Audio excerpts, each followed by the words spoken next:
everybody. How are you doing? It's Thursday, um, July 23rd. Whew, month is going really fast. It's a nice cooler, well, it's a cooler day today. It's pretty nice. It was really cloudy this morning, but now it's sunny. Um, so, finishing up the story of Israel, and it's kind of interesting how Joseph, who was one of the younger sons of Israel, and was one of the greater sons, money wise and all that, because the wealth he made in Egypt. That when he takes his two sons to his father, who's like blind, to Israel, Israel crossed his hands and put his right hand on the younger son's head. It should have been on the older son's head because the oldest one is supposed to inherit more. But as we see with Abraham's family, it's like never the oldest one who gets the big blessing. It's the younger one, like Isaac over Ishmael, and Jacob over Esau, and then Joseph over his brothers, and now it's Ephraim over Manasseh. So it's really kind of interesting how these blessings are being given.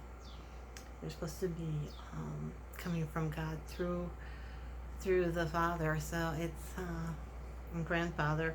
So it's really kind of interesting how they do that.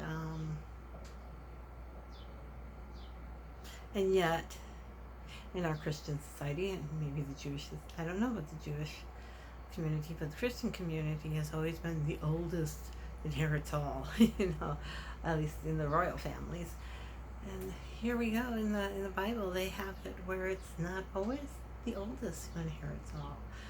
It's sometimes the youngest who becomes the greatest, who becomes the better. Have you ever given that any thought? Where are you in line? I am the fifth of six kids. So,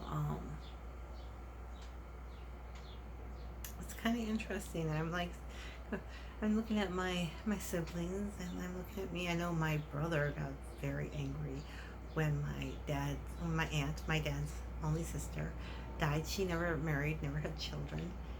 My brother was the oldest son, so he thought he was going to inherit whatever she had, and I was like, no, Dad got most of it. She set that up years ago, very long ago. We actually had to go and have a lawyer help us because the bank screwed it up, and Dad was supposed to get her accounts, and well, we finally got it straightened out. And my dad did get the accounts. There wasn't much there, but then she gave half of her investments that she hadn't designated to my dad to me, and my brother was just livid.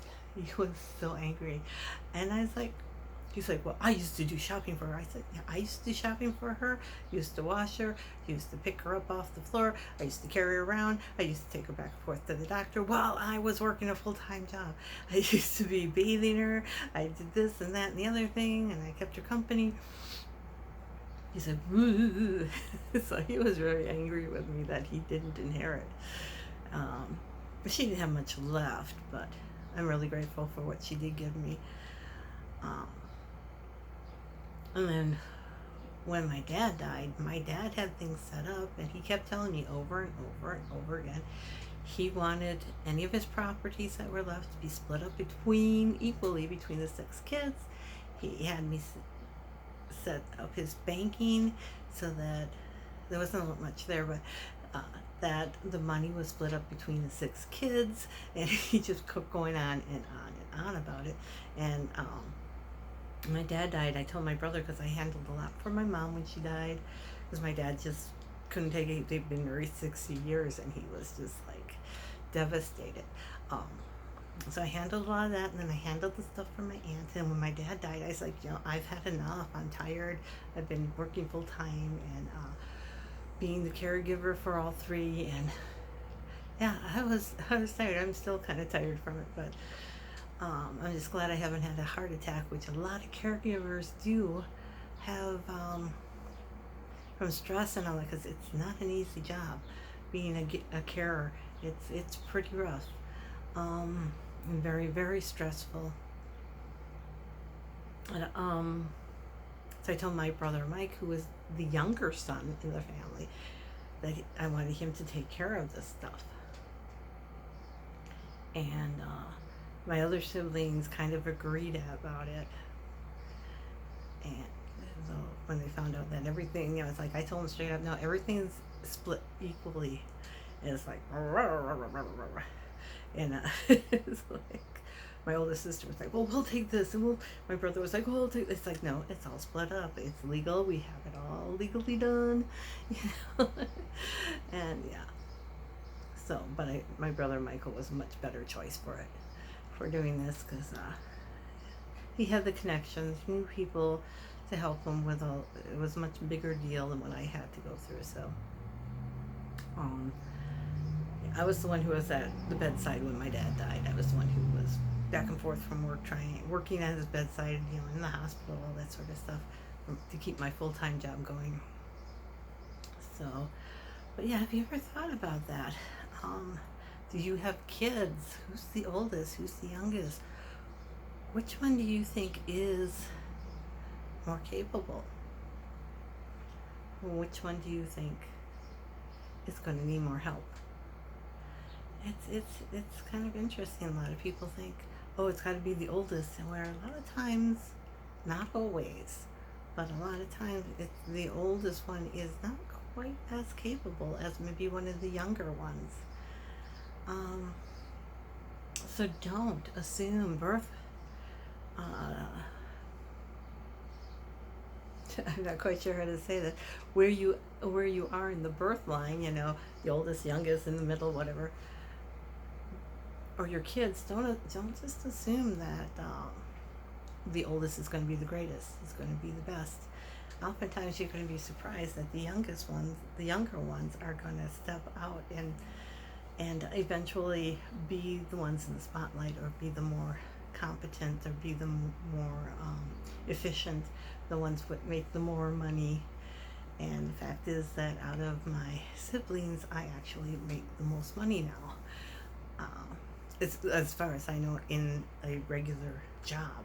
I mean, I think we all have like little side things that we do, but in the regular job, I make more money. I wouldn't be surprised if my one brother is making money on the stock, doing day trading or something like that, because he's that kind of smart. So, but from his day job, he doesn't make that much money. So anyways, yeah, don't just assume that because you're the oldest, you're the best, or because you're the youngest, you're always going to be less than everybody else. You got to find your own purpose, your own goals, your own reason for being here, your own strengths. You do not have to be anything like your siblings or your parents. I know I've met several people who are really shocked that my siblings and I are very different. We're all of us are different from the others. And they're like, I don't understand this. How come you're all so different? It's like, well, how come you're all the same? Don't you ever want to do your own thing? Well, I just did this because my parents did it, and my siblings all do it. So, yeah, but didn't you ever want to do something different? Well, yeah, but I was like, well, why didn't you do something different? And they just look at me like, what? You're your own individual self. Be yourself. Go your own path. Find your purpose. God will lead you into what He wants you to do. He didn't give you parents that did this or siblings like that because He wanted you to do the same thing. No. You're a separate human being. Be separate. Be unique. Find your own purpose. Find your own path and follow it. And give God His true glory. So, bye for now.